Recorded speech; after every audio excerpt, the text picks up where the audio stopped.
This is the Good Fire Podcast. Stories of Indigenous fire stewardship, cultural empowerment, and environmental integrity.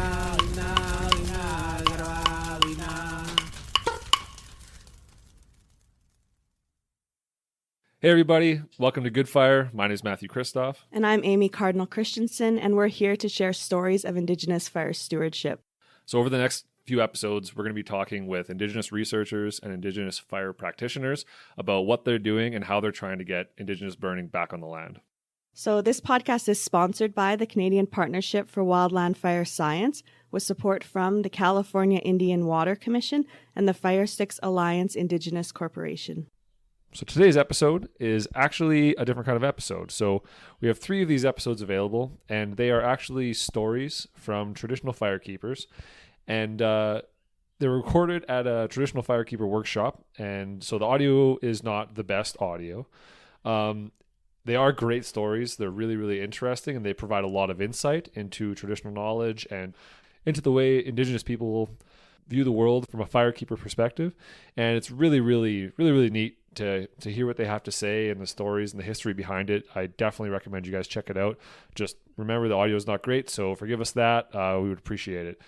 It's really worth your time. Today's episode is with Pierre Kruger. He is a traditional firekeeper from the Okanagan Indian Band, and it's really a cool story. So please check it out. I hope you guys like it. And next week we will be back with more interviews and more research. And there'll be 2 more episodes like this one coming out in between. So I hope you guys like it. And enjoy. Here we go. He's squeezed Cookman and Chaco skills and Chastam Kulas. My English name or my given name, Pierre Kruger. My family on my mother's side come from Chilhita. My family on my father's side comes from Nahamson. Our family is firekeepers. It goes back 10, 20, 30,000 years. And our family burnt all over the country. Right up till 1978, my dad was still alive. We burnt all over the place. So one of the first things we were taught is fire like a snowflake. There ain't no 2 fires the same. There's your little fire, your small fire. Anything over the small fire, the first thing you got to do is ensure whatever you want to call your home base is safe. I'll give you a little story about a forest fire back in the 60s. One of my uncles, because our family's firekeepers, we're fighting fire, and we're camped with a whole bunch of fir and pine trees. So the first day we were there, we had 4 crews, so there's like about 100 people, firefighters there, and all our crew was native, and it's us. So every crew boss was given a directive where to go. My uncle said, no. He said, before we go anywhere, we got to fall down all these trees. So we spent about a day and a half falling all the trees down, limbing them up, and using the cat to push them away. And my uncle laid them this way. If the fire flipped, it had come down this way. So my uncle made sure we piled all those logs in line of the fire. Then the main boss come along, and he give my uncle shit. My uncle says, well, where we come from, first thing is safety. So the guy sent us all home. And sure enough, a couple of days later, the wind shifted, and the fire came down the hill. And if my uncle didn't tell us to cut all those trees down, they probably lost 60, 70 white firefighters. But for us doing the safety of our home base first, we saved those guys' lives. Then the main boss comes, and they asks what happened to the Indians. The boss that was there said I send them home because they weren't listening. And the boss told him, well, you should have listened to them. If it wasn't for them, they'd would have lost 70 people. So they talked to my uncle and wanted my uncle and us to go back up there. And my uncle said, no, you guys already sent us home.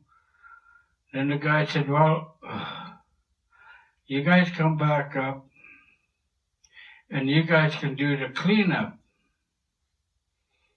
So, which was, the burning stumps and all that. Because most of the fire was out. But because of the PR and all that, they didn't want us and my uncle talking to the media about being sent home. So we got to clean up. That's like 2.5 months walking around and putting out the burning stumps and making sure that there was no holes in the ground where the stumps burned out. But this is where common sense, you have to rely on common sense when you're out there. And first things we were taught when we were like that is how to make a fire with whatever was there. So by the time we were 5, 6, we didn't need matches to make fires. We were all taught that. We were all taught the safety. Safety comes first and foremost. You lose a couple of acres or 100 acres, that'll always grow back.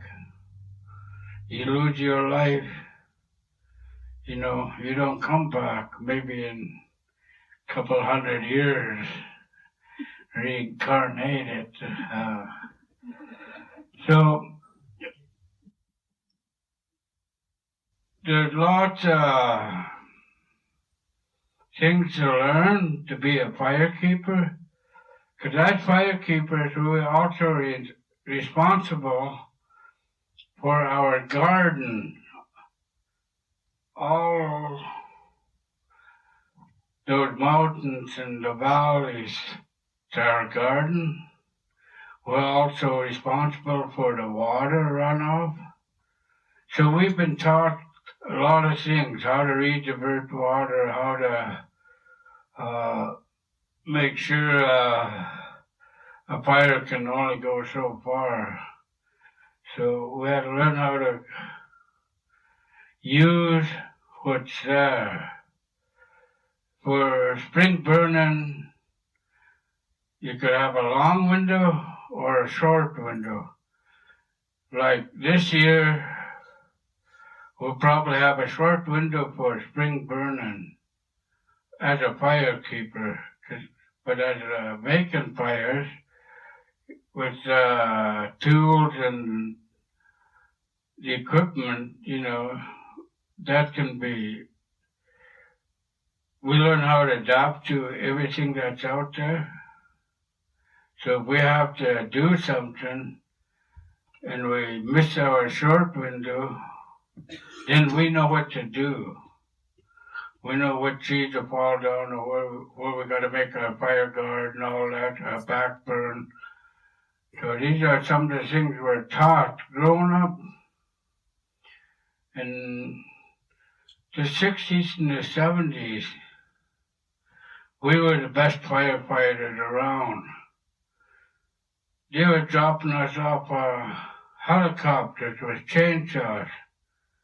And we'd have to go down steep hills where nobody else would. But because we were in good shape and we were trained to do the things we had to do and knowing what we have to do, it's, they said we were expendable. They had to fire up on Ashenola to bring the Indians to the top. And I'm not lying about what they said. They said because we were expendable, but we were experienced. So when we had to jump out of the helicopters while they're still moving with our chainsaws, nowadays they wouldn't even allow that. But near the early 80s,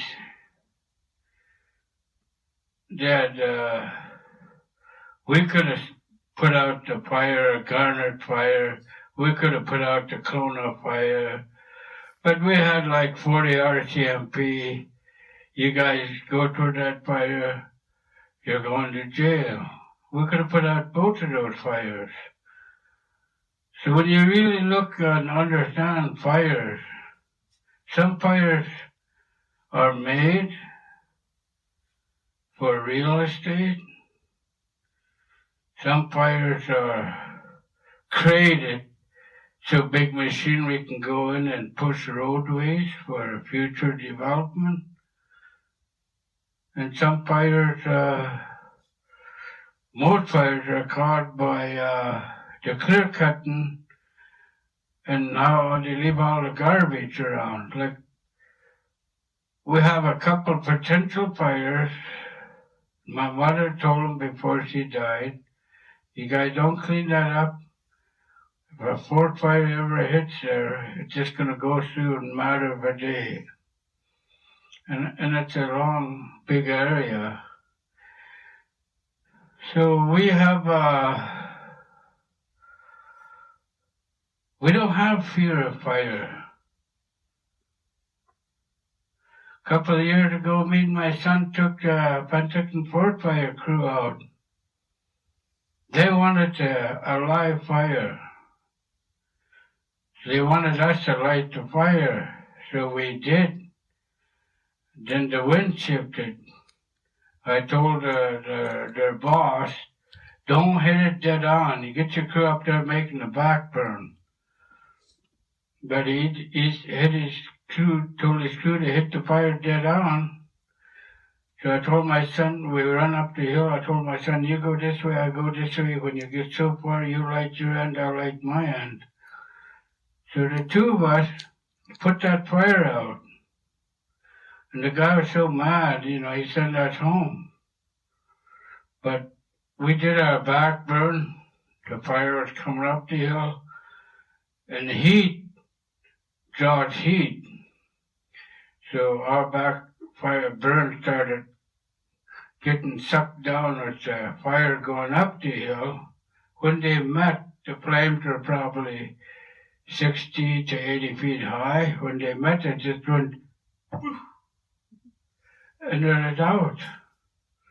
And the guy was so pissed off because his fire crew, they had to run away from the fire.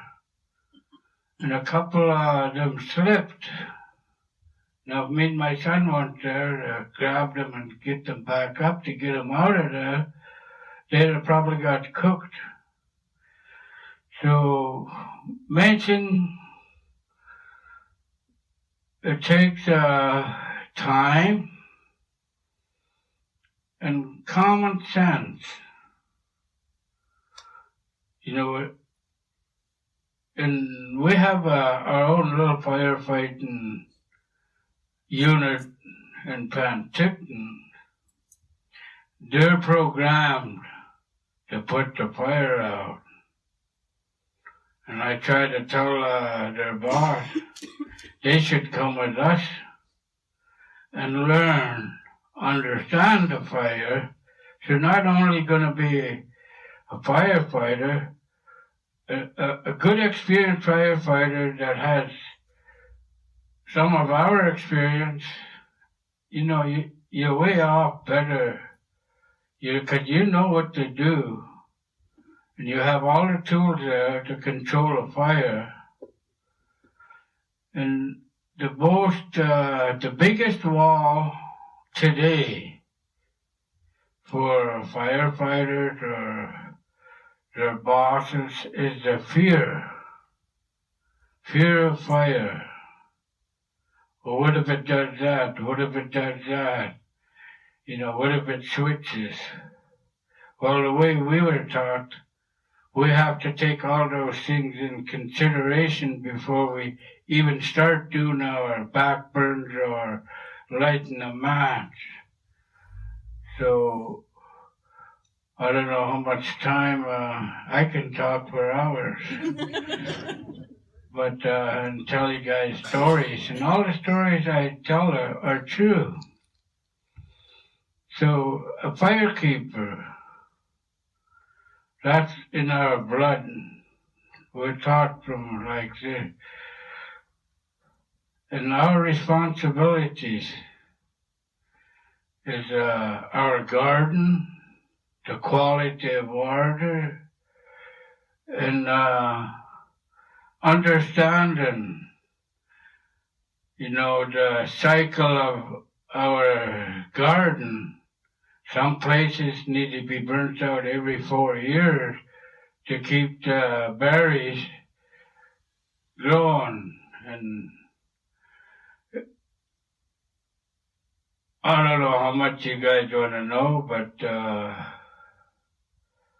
if you don't do that, male side takes over a few years, then everything dies till it's burnt again. Because one of our jobs is to control the males. Because if there's too much of males of anything, from 3 to 12 years, that's a dead zone for our garden for at least 7 years.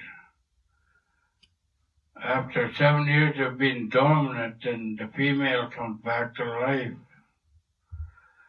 So we have to learn and understand fire, how to divert the water, and how to take care of our garden. And also as firekeepers, in our ways, we are weather people. We have the ability to call on the weather. And that practice is slowly getting lost because some of our kids say, "Come on, Grandpa, it's 2019. And I said, "Well, is the sun shining today when it's supposed to be snowing?" I said, "Yeah." "Well, there you go. You didn't do that, Grandpa." So our younger ones are becoming tunnel visioned. So we have to be able to think. Took me a while to understand, because I was what if out of my family. And my dad used to tell me, that's how broad you gotta think. Says, you look over there, tell me what's over here, tell me what's over there. It took a couple years to be able to look there, and I could tell you what's over there and what's over there, and who's sleeping and who ain't. When my mother used to do these talks, she'd pick on that little guy right now. But I'm not as mean as my mother. And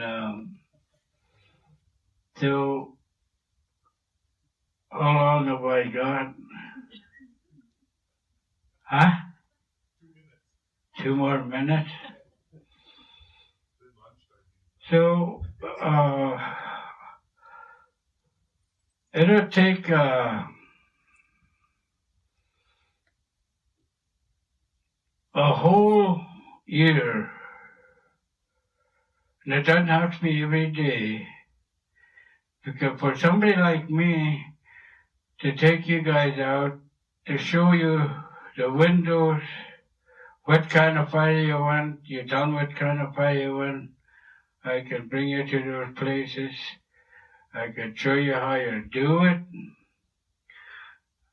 teach you guys some of the things we were taught, and I really push for firefighters need a few of us on their teams to teach them, instead of just programming the firefighter to put the fire out.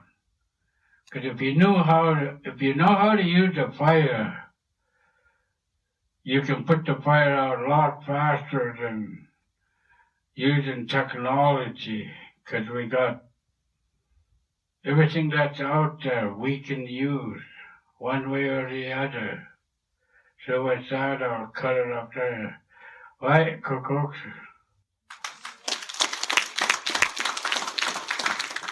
Thanks a lot for listening, guys. This podcast was produced by me, Matthew Kristoff, and I have an environmental sciences podcast called Your Forest. And if you like good fire, you'll definitely like Your Forest. Please check it out on Apple, Google, Spotify, and Stitcher. And I hope you guys like it. We'll see you guys next week. Thanks a lot for listening. Take it easy.